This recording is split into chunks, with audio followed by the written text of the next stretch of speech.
The Tom Woods Show, episode 1009.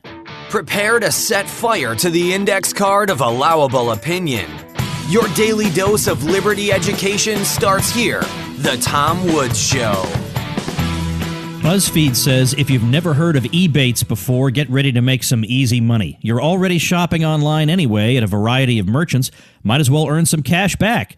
Check out Ebates, and if you refer just 2 people, you get 50 smackers. Check it out at tomwoods.com/ebates. Hey everybody, Tom Woods here. Very glad to welcome back Eric Peters, who runs Eric Peters Autos, which you can check out at ericpetersautos.com or epautos.com. Tremendous site, does so much good work. And as I keep telling you over and over again, I'll probably mention it again. Probably mention it in a little while, that I donate to Eric Peters because I love what he's doing. He's the only guy doing it.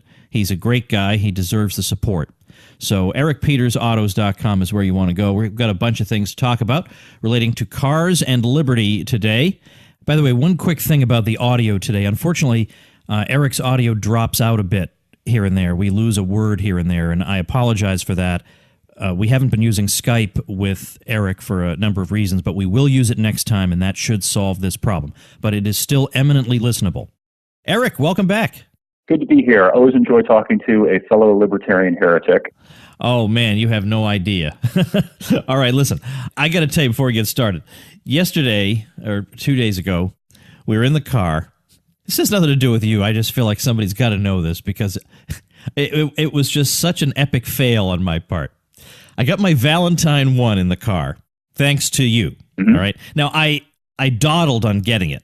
By the way, you recommended it, and I dawdled on getting it. And then when I did get it, I knew I was getting a new car, and I thought, well, I'm not going to put it in until I get the new car. So it took me longer than it should have. But it's up and running, and I love that thing. Mm-hmm. So as I'm leaving our development, and I start driving, I see a police car taking its position, in the median area to start, pulling people over. And the Valentine 1's going crazy. Of course, I can see by visual inspection there's a police car there, but nevertheless, the Valentine 1's going crazy. And I actually said out loud, there's nobody else could hear, but I said, except my companion who was laughing, I said, nice try, copper. Not today. Not going to happen to me today. And not 2 seconds later, he turns around, starts following me. And I thought, but wait a minute, I'm not speeding. Yeah. There's no way you could be following me for anything. Mm-hmm. It turns out I had made a rolling stop on the way out of our development. Okay, I hadn't come to a complete stop. I'd made a rolling stop. Now, of course, we all know if you have an IQ above 60, you can make a rolling stop without endangering anybody. There wasn't anybody within 3 states of me when I came out of that thing. So, all right. But you technically violated a statute. I get it. Fair enough. So, so secondly, I don't have my registration of the car. I have no idea where it is. Absolutely no idea where it is. So there's another problem. So he goes back to the police car, takes an inordinate amount of time, comes back and says, all right, I got good news and bad news. Good news is I'm not going to write you up a ticket for the stop sign problem or the lack of a registration, okay? But I am going to have to confiscate your license. What the heck? What? Apparently, I did get a ticket some time ago, and they're claiming I never paid it. Now, I could have sworn, I thought, I got them dead to rights. And then I looked through my records. I have no evidence that I paid it, and the bill isn't around. So I don't know if I put it in a briefcase and never mailed it or what the story is. But so we had to switch drivers. I had to sit in the back. I mean, it was horrible. So now I got to go to a courthouse. I got to use Uber to get to a courthouse. Then I got to get a whole new license. Oh. I mean, unbelievable. Now, it's not like, I did the wrong thing, and I didn't, I get it. And I'm not looking for sympathy, but I just thought, there's nobody else I can talk to about this and have an excuse for bringing this up on the show except Eric Peters. So there's my tale of woe about the car. Well, it's irritating because, to me, it's an example of this kind of Peck Sniffing and busybodyism that now characterizes law enforcement and many other things besides. Clearly, you are not harming anybody or doing anything that should have been of any interest to a peace officer. And yet, this guy wasted his time and your time. Well, perhaps not so much his time because he found out a way to extract revenue from you. Meanwhile, there are actual problems out there in the world, and this is what they're doing. And it just chafes. It rubs me the wrong way. These are, what do they call it in the law? Not malum in se issues. That is, not things that are wrong in and of themselves. And we all understand you shouldn't steal things, you shouldn't hurt people, and so on. These are just foul things that they use as a means to hassle you and to extract money from you. And, I don't think it's funny. It really rubs me the wrong way. Well, I appreciate that. I agree completely. And I wasn't sure, I'm still not sure exactly how a lot of listeners would feel about the fact that I didn't actually have the car come to a literal stop, sit there, physically turn, look all around, and then start the vehicle again. And that's true that I didn't do that, but I get that it's, no matter who runs the roads, they'll have some kind of regulation about what you're supposed to do there, and fair enough. But honest to goodness, the fact of the matter is that there is no way anyone was in any danger by what I did. I mean, it's very flat, a very, very long stretch of road. You can see extremely far.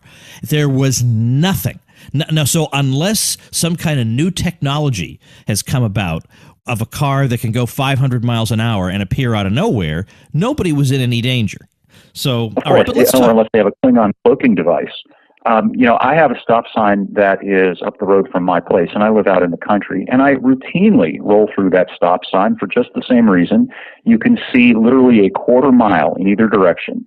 It is physically impossible that anybody is put into any peril, myself or any other person, by not coming to a complete stop like a robot just because there's a sign there.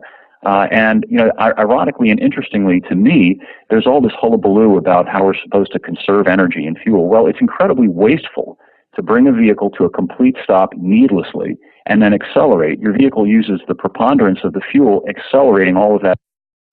So, if people are really concerned about, gas mileage, emissions, and pollution, they would say that the exercise of judgment in a case like that, and slowing to look and then safely proceeding is not only sensible, but it's good for the environment and good for the economy. Yeah, I guess the only thing it's not good for is their pockets. Yeah. Right? I mean, that's basically what it boils down to. All right, let's talk about what's been going on at Eric Peters Autos lately. We've got some interesting libertarian stuff to talk about, but before we do that, let's talk about some of your new car reviews, because it's that time of year again, and you've been posting them on a regular basis for some weeks now. And I wonder if, because every year I think I've been asking you, so what has stood out to you as you've tested them this year? Anything new for this year that particularly catches your fancy? Well, I don't know if catches my fancy would be the right way to describe it, but there's a very, very interesting trend that's happening. And it is essentially the extinction of six-cylinder engines in mass-market cars, as well as diesel engines, obviously. You and I have talked about that before. But because of all the pressure coming from Washington about fuel economy, mid-sized cars, family cars, cars like the Honda Accord, for example, Mazda 6, no longer offer six-cylinder engines even as an option, because those engines get slightly poorer fuel economy than the four-cylinder versions. So you're finding that these cars now are coming only with four-cylinder engines, and for the most part with turbocharged four-cylinder engines, which are more maintenance intensive as the miles go by. And in addition to that, they are starting to put, if you can believe this, 10-speed transmissions behind some of these four-cylinder engines.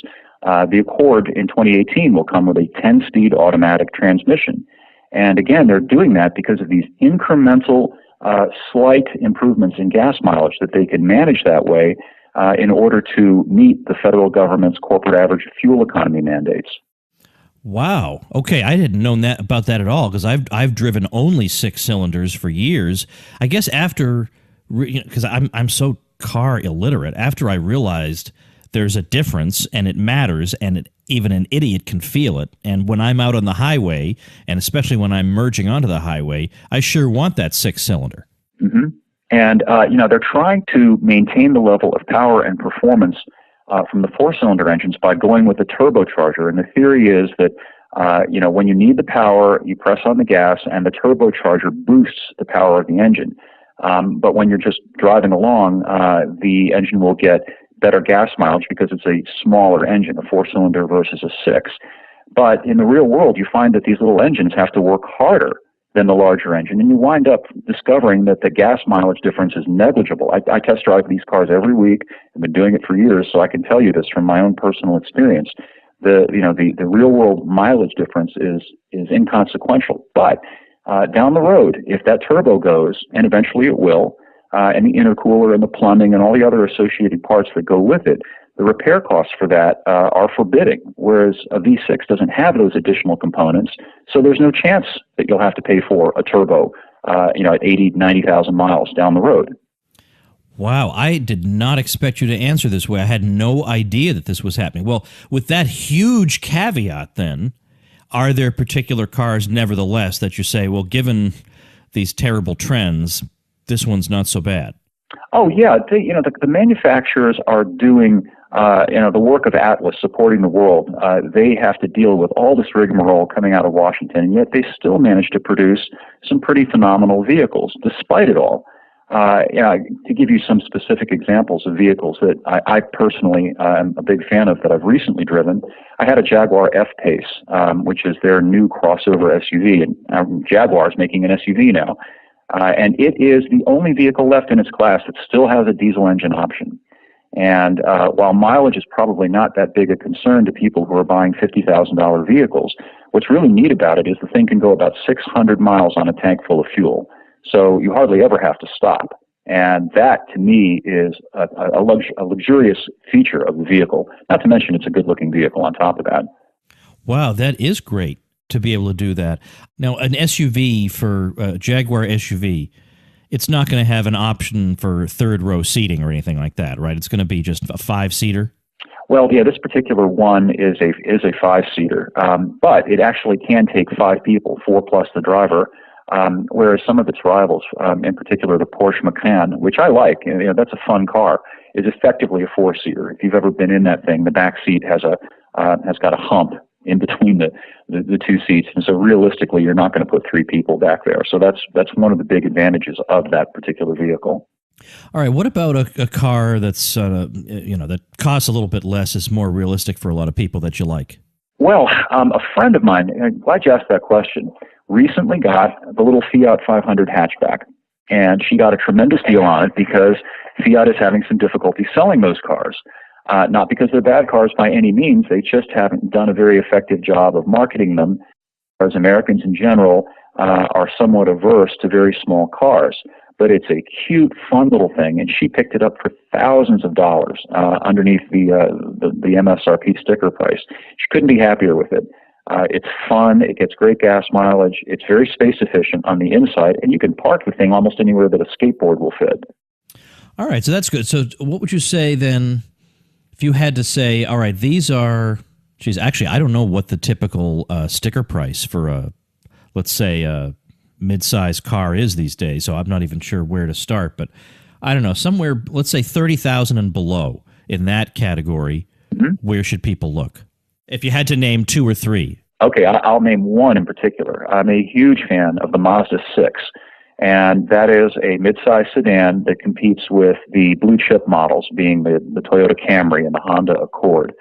The Mazda 6, even though it no longer offers a six-cylinder engine, as we talked about a few moments ago, is nonetheless one of the most enjoyable in its class. And in my opinion, it's one of the most good-looking cars in its class and otherwise. It's a striking-looking car. Mazda builds just beautiful-looking cars, and their ride and handling is exceptional. They manage to provide a balance of both handling and ride quality that usually you have to pick one or the other. The Camry, for example, is a great family car, but it's really squishy and soft, and if you're somebody who enjoys driving at a faster pace, it's probably not going to please you. The Honda Accord, on the other hand, is a fun and aggressive and sporty car, but it's a little rough riding too. The Mazda 6 manages to give you both of those attributes in the same vehicle, along with really good gas mileage and just a really good vehicle overall too. All right. Well, those are great recommendations. Now, let's move on to some of your recent posts that you can elaborate on. One of them was called Little Brothers that I read, and it has to do with this trend now in the car where, I mean, in the old days, which was like a year ago, on your GPS, you might have a feature that it would show you, not always reliably, but as up to date as it could be, what the speed limit of the road you were on was, which was a helpful feature, by the way, because it's not easy when you're driving to always be aware of that. So that feature would be built into the GPS. But now we're starting to see street signs and their contents being displayed in the car, and the car is aware of what the signs are telling you. So I actually have not seen that feature. So what's the potential problem here? I guess it's kind of obvious, but what's going on here? Well, the technology is called traffic sign recognition. And as you described, essentially what it does, the car is aware through the GPS of your position in real time as you're driving, and it also is aware of the speed limit on the given stretch of road. And, as you mentioned a moment ago, I'm not opposed to that information being displayed on the screen. Okay, I know what the speed limit is on this road. But the next step in the evolution is if the car starts to get angry and nag you, if you're driving faster than the speed limit, even if it's 1 mile over the speed limit, the little icon, which duplicates the physical sign, so you have an actual icon that looks like the speed limit sign, the white with the black numerals, goes red, to hector you. Oh boy, you're speeding. And I'm certain that the next step is that the vehicle is going to actually intervene in the same way that vehicles now will already intervene to brake when the vehicle thinks it's time for you to brake, and will attempt to correct your steering for you as well. Superseding your inputs. I'm convinced that that's where things are going. That's been the trend with all of this technology over the past several years. See, I like the idea that I like to think of the car as being sort of on my side. Like it gives me information sometimes, but just to encourage me and to support me. I don't like the idea that the car is carrying out the agenda of some foreign force. That's not, I like to feel like my car and I have a kind of kinship here. I don't want to think my car is some kind of, fifth column in my life, right?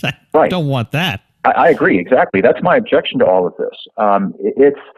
You've heard of Cass Sunstein, right? Oh, yeah. He was one of Obama's advisors, and he came up with this concept of nudging people, which nudge them with a bayonet, force them to do what these technocrats, these people who believe that they know better than the rest of us how we should operate, ought to do. Not leave it up to us to make decisions for ourselves, but to intervene and to direct us and to control us. That's the thing that I object to. You have a piece called One Electric Car That Makes Sense. What is that car, and what do you mean by that? Well, it's the Chevy Volt, and what I mean by that is it's the only electric car that isn't functionally gimped. It actually works. It meets functional and economic criteria, and naturally, that's why it's not being promoted. Instead, they're promoting all of these electric cars that are functionally impaired, and severely so, and that make absolutely no economic sense. The Volt is not tied to an electric umbilical cord. It has a very small gas engine that it carries around, but it differs from a hybrid. The gas engine in the Volt is there chiefly to serve as a backup generator to provide electricity for the electric drivetrain. You can drive that thing exclusively on electricity for about 50 miles. I've done it. I've test driven the vehicle. And then if you exceed that range, the gas engine will kick on and it will provide electricity to power the batteries and electric motors. So the thing works. It doesn't have any range limitations. You could drive it 400 miles if you want to. And you don't have to sit there and wait for 30 to 45 minutes to recharge it to 80%. That's not ever talked about. And that assumes a fast charger. I mean, to me, it's bizarre to imagine that we're going to have a society in which hundreds of thousands, if not millions, of electric cars are going to have to pause every single day for 30 to 45 minutes and wait at a fast charger to recover 80% of their capacity to drive. Imagine going to McDonald's and waiting 30 to 45 minutes for a hamburger. But the funny thing is, you don't hear that disability talked about a whole lot. All you hear is the wonders of green technology, but we don't hear about what you just said. Yeah. In my opinion, it is not merely incompetence, it's malfeasance. It's purposeful and deliberate. These issues are well known to journalists who are covering this issue, and yet nobody's asking the hard and legitimate questions about electric cars. I'm not anti-electric cars, but I am pro-truth, and I think that people have a right to be aware of these functional issues, which are significant.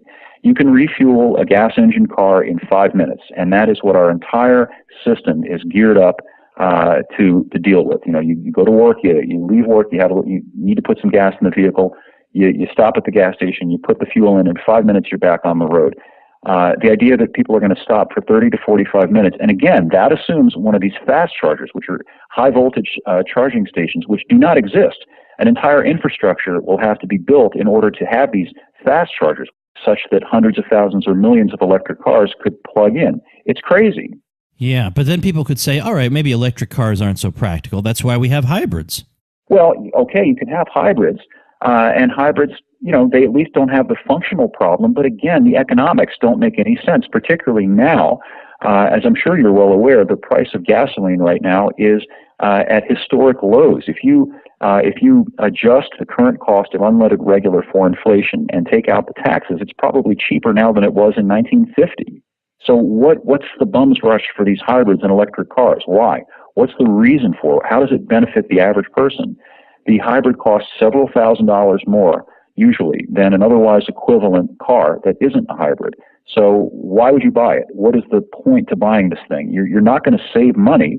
Okay, you'll burn less gas, but you're going to pay more for the car. And unless you drive the thing for 400,000 miles, you're never going to reach the point at which that hybrid has saved you money versus the non-hybrid car, unless gas prices double. But they would say that saving money is not the reason I buy one of these cars. It's because it has a smaller environmental footprint or something.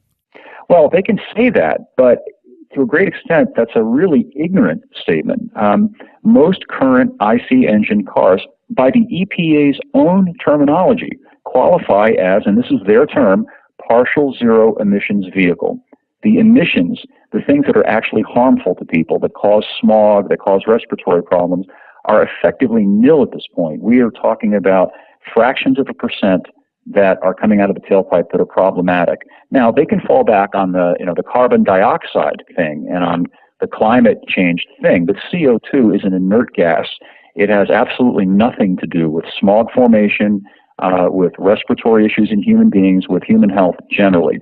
So that's a whole separate thing, and you have to buy into the climate change thing, and that's another debate. It's irrelevant as far as in the way that emissions have been traditionally talked about and categorized.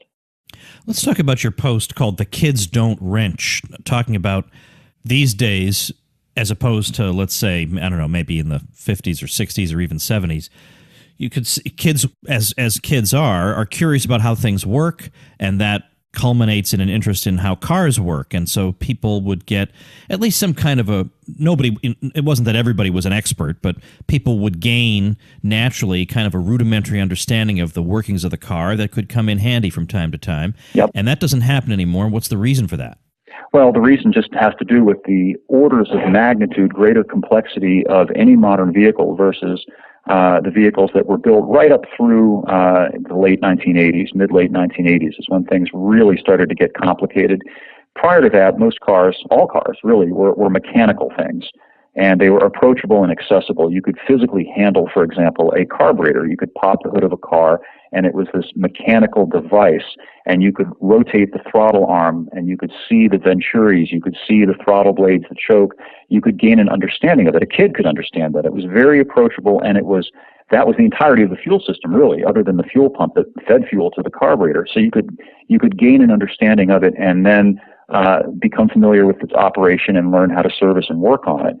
Today, cars are largely computers. There's still machines underneath all of that, but they have a tremendous amount of computer stuff grafted on top of them, and you have to have almost some formal knowledge of electrical things and computer things to even begin to comprehend them, let alone service them. And then you need fairly expensive specialized diagnostic tools to do it, whereas in the past, a kid with a cheap screwdriver set and some cheap sockets that he picked up at Pep Boys for $20 could actually begin to work on a car. You know, Eric, this is totally my fault. Let's go back to cars for a minute, because I want to actually give you a chance to talk about a classic car, because we were just talking about cars that the average person would be able to go get on the lot today. But but you did a write-up about the Ferrari 365. This was back from the late 60s, early 70s. And what was it that you said about that? Because I know you love this car. Well, boy, I could say many things about that car. It's one of my personal favorites. It's the last carbureted front-engine V12 Ferrari that was ever made and imported to the United States. It's, in my opinion, and in the opinion of many other car nuts, the finest grand touring supercar ever made, both in terms of how it looks and how it drove. Just a magnificent car from any angle that you care to look at it. And I deeply regret sometimes that I wasn't born 30 years earlier, so that I could have been reviewing cars like that when they were brand new. Well, I'm going to link to, of course, to all the things we talked about, but I'm definitely going to link to your review of that or your write-up about it, because I think people will enjoy that and probably be somewhat envious while they're reading it. Let's go on to your piece called Tire Tyranny, because so let's start off with this. I go in to buy tires today. Something different is asked of me than would have been asked a couple of years ago. And what is that, and why? Well, they actually don't even ask anymore. They just go out and do something it. called the VIN, the Vehicle Identification Number, which for those of your listeners who aren't familiar with it, if you look at the corner of the dashboard near the windshield in the upper part of the dash, you will see essentially a barcode, just like the barcode on the things that you buy at the grocery store. And it serves the same purpose. It carries all of the information about your particular vehicle, when it was made, which engine it came with, which transmission it came with, all of the options it has, and so on and so on. And it's typically these big chain shops right now will scan that VIN and then restrict you from buying tires that you might wish to buy, which they will claim were not original equipment or don't meet some specification. Like the speed ratings. For example, if your car originally came with a tire that had a V speed rating, and on my site I've got a little chart that shows what these specific ratings are. The V rating is for safe travel at speeds up to 149 miles an hour. Now, the key word there being sustained. You have to drive at sustained speeds that fast or more before it becomes an issue. Well, some people might elect to buy a tire with an H rating, which is up to 130 miles an hour sustained travel, because it's less expensive. And generally, the tire with the lesser speed rating is going to be a bit softer riding, so you have a more comfortable ride, and longer lasting because the compound is less super aggressive than the V-rated tire. There's no harm that come from this unless you actually are going to drive in excess of 130 miles an hour for sustained periods of time. But, the tire Nazis, as I style them, will not sell you that tire. Good grief. Now, this is just being done of their own accord. This isn't any regulation that's in place, right? No, it's no mandate. But all of a sudden, I've had it by some of my readers, and apparently it's become quite the thing with the big chain retailers that sell tires. The smaller, the mom and pop stores, are more agreeable and won't do that. And by the way, these VINs, this data that they're collecting, they actually tap into the state DMV. So they're tapping into the government database. They get your license plate number and your VIN, and they can access all of the information about when your vehicle was last inspected, what service was done to it, whether it's passed smog. I don't know for a fact, but I presume that they probably also have access to your DMV driving record. And again, these are private corporations. Well, in situations like this, it's kind of hard to, or at least it's more of a challenge to answer people who say, look, you libertarians are only concerned about the state, but corporations are pretty crummy too. So how do you deal with that as a libertarian? Well, they make a point. Unfortunately, and I weep for this, a lot of corporations have essentially decided if you can't beat them, join them. And they are adopting some of the same coercive methods that the government has used and which we decry. I'll give you a very good example. The last time the car industry actually attempted to fight the government over a mandate was back in the 90s over airbags. They sent engineers to talk to the regulators and pointed out to them, look, these things are potentially dangerous. They're going to hurt elderly people. They're going to hurt children. It's a fact. Here's why. They explained all of this to them and passed the mandate regardless. And they decided after the fight they were just going to go along with it and, if anything, anticipate it. And now they've become even more aggressive in some ways than the government with regard to pushing some of these things onto people and claiming it's for safety. But in fact, it helps them make more money, because they can add a feature to a car. And if it's a mandate, you have to buy it. And down the road, if it's some mandated safety equipment, well, you have to service it if the component fails or breaks or something happens to it. And that has become the new business model, unfortunately, for a lot of corporate America. Your website is ericpetersautos.com, and people can get there via the shortcut epautos.com. And in addition to new car reviews, you have primarily libertarian car content, talking about precisely the sorts of issues we've been talking about today. So those of you interested in cars, this is the site for you, epautos.com. And even if you're not interested in cars, in fact, I cannot tell you how many times, Eric, I've had people say, I used to skip the episodes about cars because I thought I'm not that interested in cars. But then I listened to one and I realized, well, I am interested in Eric Peters because, man, he really makes it come alive. He makes me interested in these things. Now I realize why I ought to be. So that's really great feedback.